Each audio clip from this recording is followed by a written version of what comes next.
The Bald Soprano, Ionesco's first play, was inspired by his experience of trying to learn English using a rudimentary textbook filled with nonsensical dialogues. As he memorized the phrases, he realized the dialogues, meant to teach basic conversation, were devoid of real communication.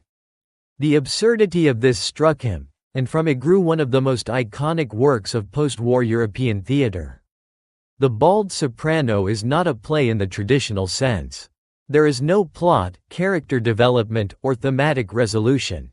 Instead, it is a play about the failure of language, the futility of communication, and the absurdity of human existence. It inaugurates many of the techniques and concerns that would later define the theater of the absurd, alongside works by Samuel Beckett, Jean Genet, and Harold Pinter. Setting: the entire play takes place in the living room of the Smiths, a British middle-class couple. The setting is deliberately generic, mimicking bourgeois domesticity. It is evening. The clock chimes unpredictably, often at the wrong time or multiple times in succession, undermining linear time and causality. Characters: Mr. and Mrs. Smith, a traditional English couple. They begin the play with banal and contradictory statements. They are the epitome of middle-class propriety and inanity. Mr. and Mrs. Martin, another couple, guests of the Smiths. They initially do not recognize each other and go through a ritual of rediscovery, only to find they may not be husband and wife after all. Mary, the Smiths' maid. She breaks the fourth wall and undermines the illusion of domestic stability. The fire chief, a surreal figure who visits the house ostensibly to put out fires but instead listens to nonsensical stories and engages in absurd dialogue. Act 1. Domestic banality and disintegration of logic. The play opens with the Smiths sitting in their living room, making meaningless small talk. They discuss dinner, a man named Bobby Watson who is ambiguously dead, and make contradictory statements without any logical progression. Mrs. Smith: "There, it's 9 o'clock. We just ate soup, fish, potatoes and roast chicken."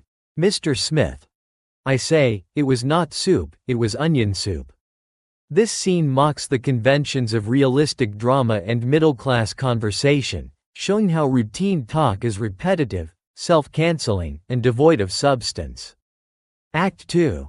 The Martins and the ritual of recognition. The Martins arrive but fail to recognize each other.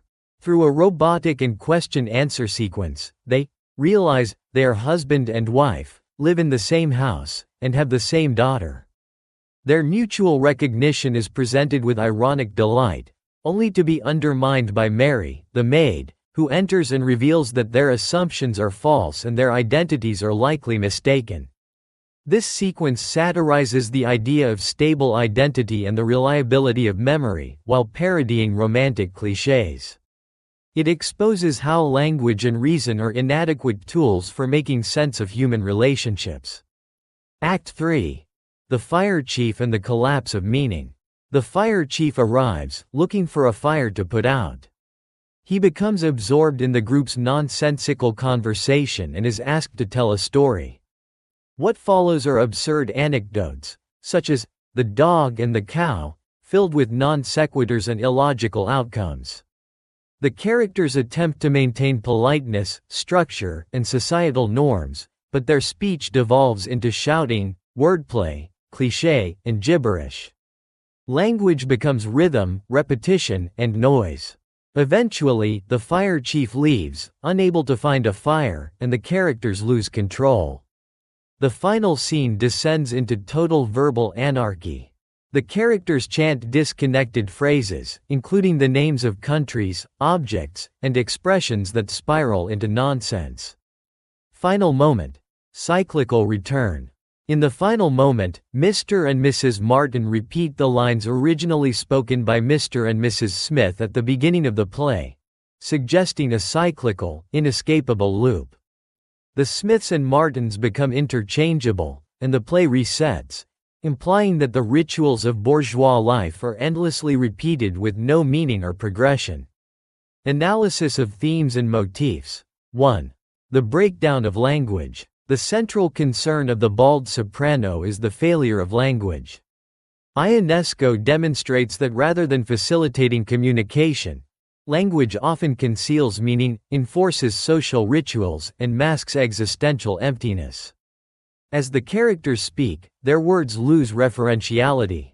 Conversations are full of tautologies, the ceiling is above, the floor is below, contradictions, and platitudes.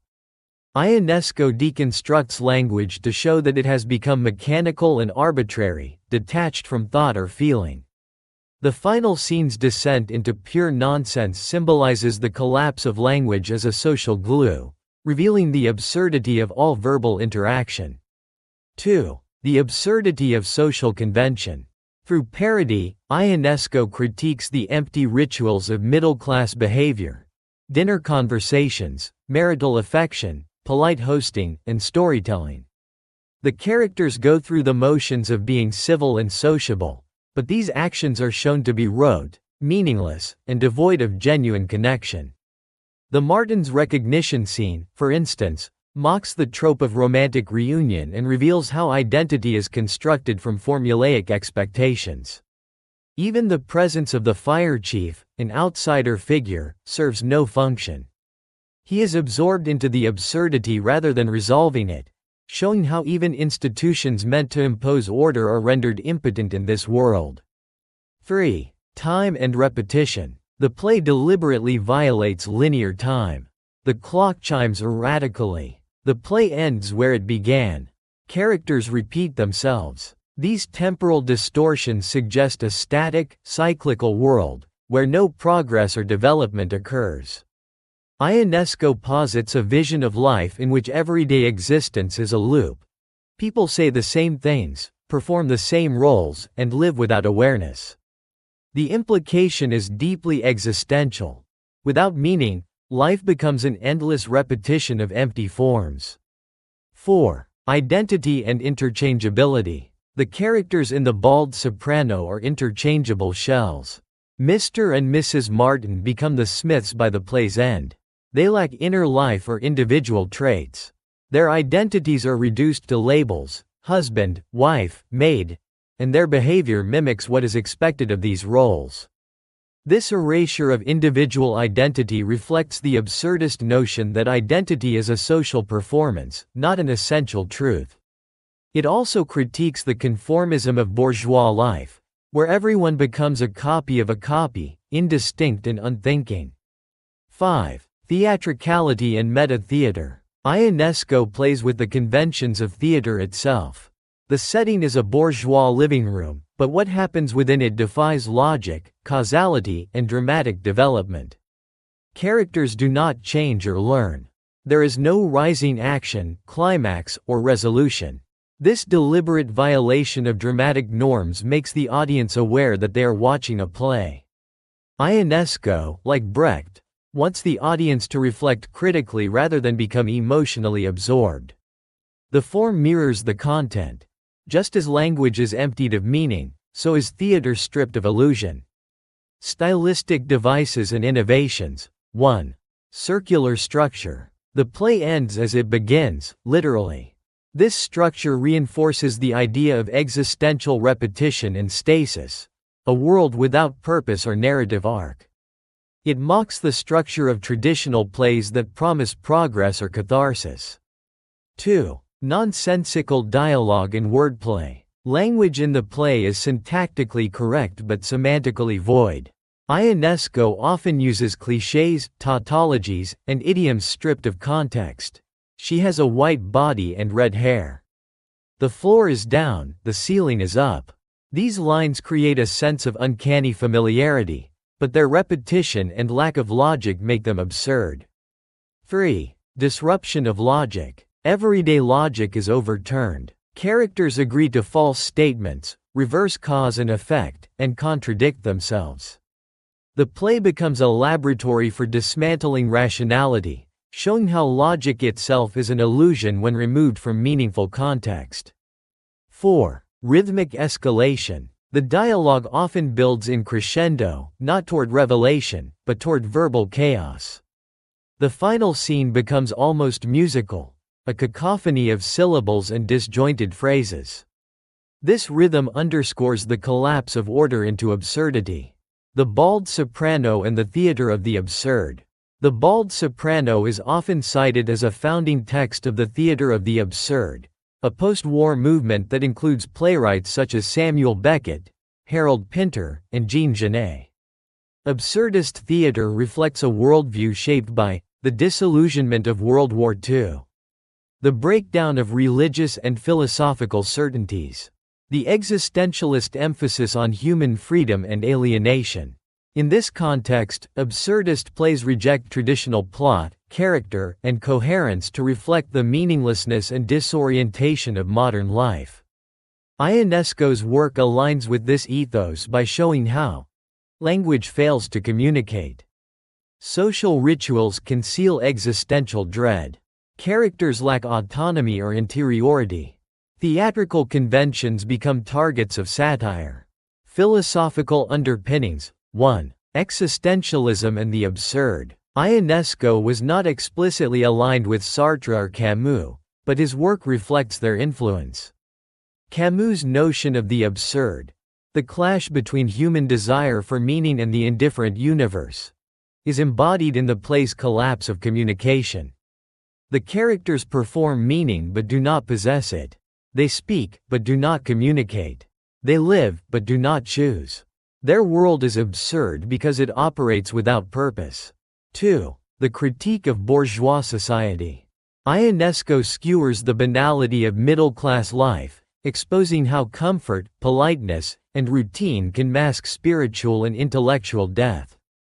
The Smiths and Martins embody a world where appearance matters more than truth, and where social performance replaces authentic experience. Contemporary relevance. Even decades after its premiere, the bald soprano remains astonishingly relevant. In an era of scripted media soundbites, empty political rhetoric, algorithm-driven conversations, echo chambers and social media repetition, Ionesco's insight into the failure of language and the perils of rote behavior feels more prophetic than ever. The play's cyclical structure mirrors the 24-hour news cycle. Its nonsense dialogue mirrors corporate jargon and online commentary. It continues to challenge audiences to listen closely, think critically, and resist complacency. Conclusion. Eugene Ionesco's The Bald Soprano is not simply a play. It is a mirror held up to a world where language, identity, and meaning have collapsed into absurdity. Through humor, repetition, and the deliberate subversion of logic, Ionesco forces us to confront the emptiness beneath our words, the rituals that define us, and the theater of everyday life. In a world increasingly saturated with scripted roles and automatic speech, The Bald Soprano endures as a masterpiece of theatrical subversion. A work that continues to provoke, entertain, and unsettle.